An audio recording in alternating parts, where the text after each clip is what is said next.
2 years ago and a few weeks before Christmas, Gemma Evans was happily assistant trainer to her mum, Yvonne, when suddenly and tragically, Yvonne passed away and Gemma's life changed forever. It's all very vague. I can't really remember it.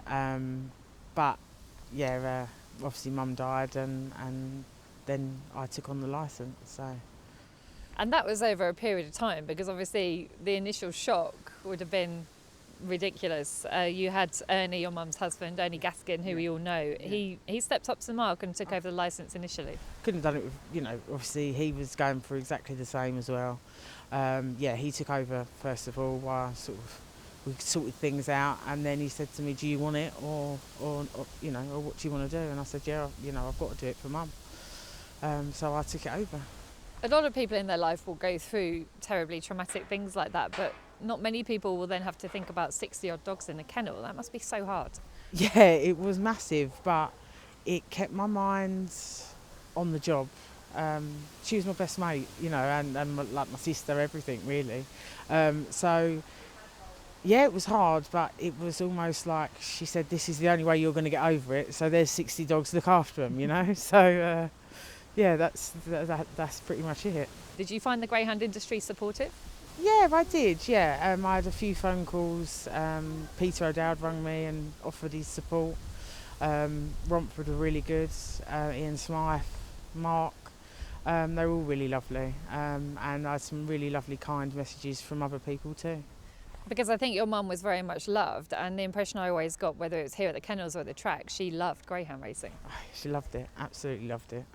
And she's passed her love on to me. So, being around it most of my life with Ernie and my mum, it was the only thing, wasn't it, really? It was the only thing that I could do, so. Was it always the plan for you to take over, albeit not exactly when you did? Yeah, that was the plan moving forward, but it definitely weren't going to be for at least another year. A bit of a dumped on me, but yeah, it was that. It's happened, and that's that. So. What's happened in the time that you've been training? Have you changed anything here or done anything differently to how your mum did things? Just sort of staffing changes, made a few changes there. My team now are amazing. We work together, we have a laugh. They love the dogs love them.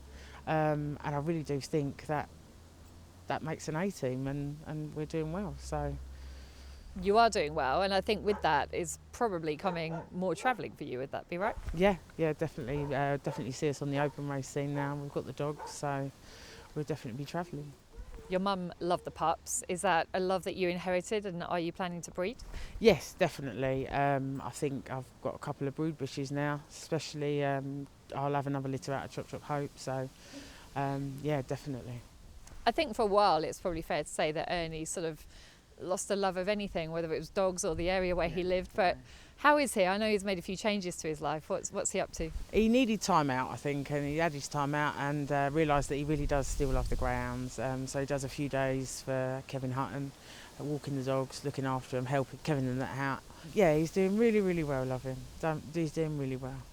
So good to hear. You're so much like your mum, do you know that? You do have the presence like your mum had here at the kennels as well, and she loved it. Are you loving it? Yeah, absolutely. Yeah, it keeps me going. And some days are tough, but it's good, it's very good. And in it all, beautiful animals, and they get you through tough times, don't they? Don't they? They never moan, they're just, they're lovely, they're absolutely lovely. Wouldn't be without them.